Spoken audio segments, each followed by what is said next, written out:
So, Yeah.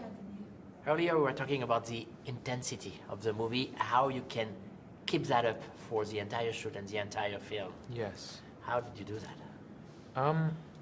Well, I think I really feel like it all stems from the director, and everything kind of works from there. And I think that the direction of intention is important. I mean, the script was a beautiful script, but I think that Denis was very clear about the story that he wanted to tell, and he creates an environment that is free for people to express themselves in the most sort of sorry, I'm sorry. C'est dur. Take two. I get another take two. Bring it home. All right. Okay. So I think the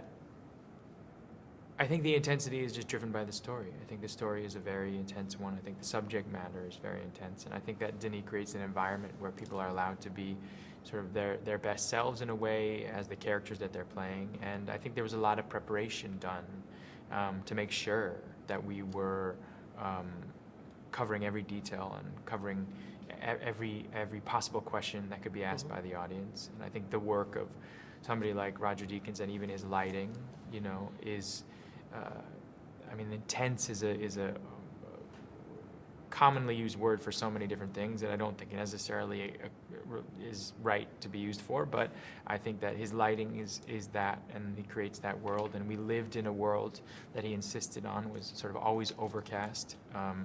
We never saw the sun. Whenever it got sunny, we were shooting inside. So all of those factors and many, many more created to that intensity. I was speaking with Denis about the perception of reality and how he works on that. I mean, his previous work, especially in Incendie, was a lot of that. Yeah. And here there is a lot of that too. I mean, the scene with Paul Dano is saying the line that we hear, but we're doubting that we heard that before. Yes. How does that translate for an actor? Do you need like some kind of stability in terms of reality to act, to get into the character, or do you use this kind of strange perception? I feel like for me and Denis, because we had a relationship making the other movie that we had done right before this, we made two movies in a row.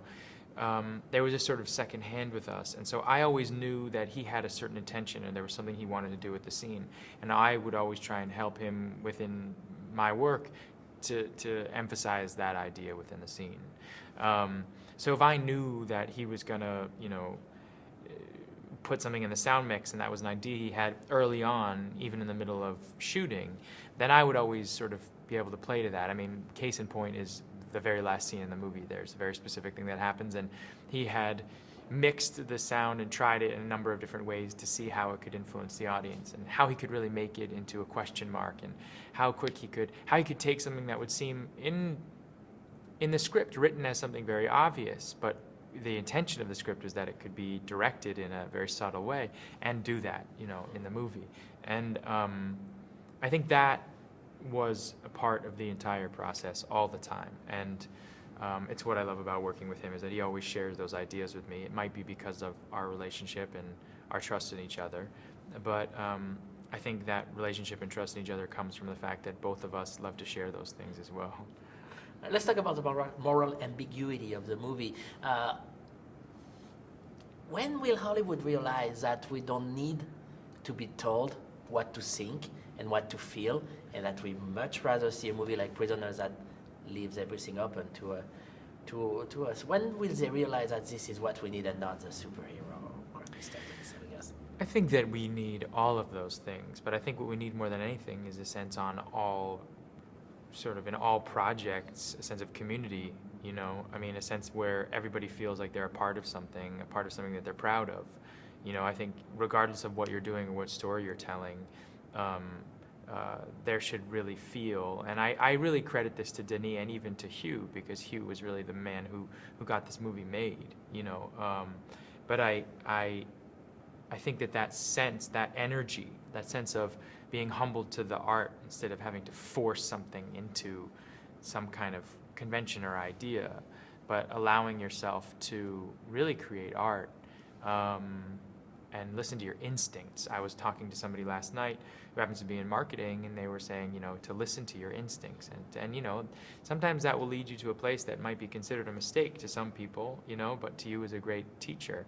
But I think we have to be less afraid to make those mistakes. But when you have hundreds of millions of dollars on the line, I can imagine why people get nervous, and I have been, and I would be too. So, I mean, it's easy to say, but our intention always, I think, in the movie business and all of our business, in the entertainment industry, is to always do our best work. At least I hope so. And I think maybe what you're saying is, why aren't we asking the questions that are harder questions? Well, the world seems to, and media and everything has seemed to covered such dark stories, and things seem and are in a very particular place. And so I think entertainment has tried to make worlds that offer an escape, and I think that that's fun for people.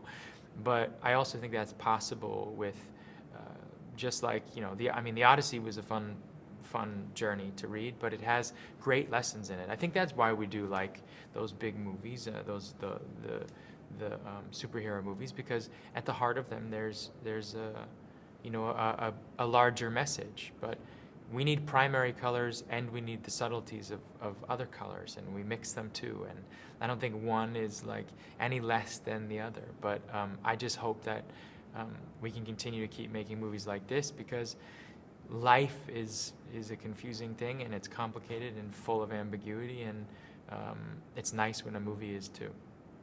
Merci beaucoup, monsieur. Thank you Thanks so for doing much. that Yeah, again. man. Merci beaucoup. C'est la vie.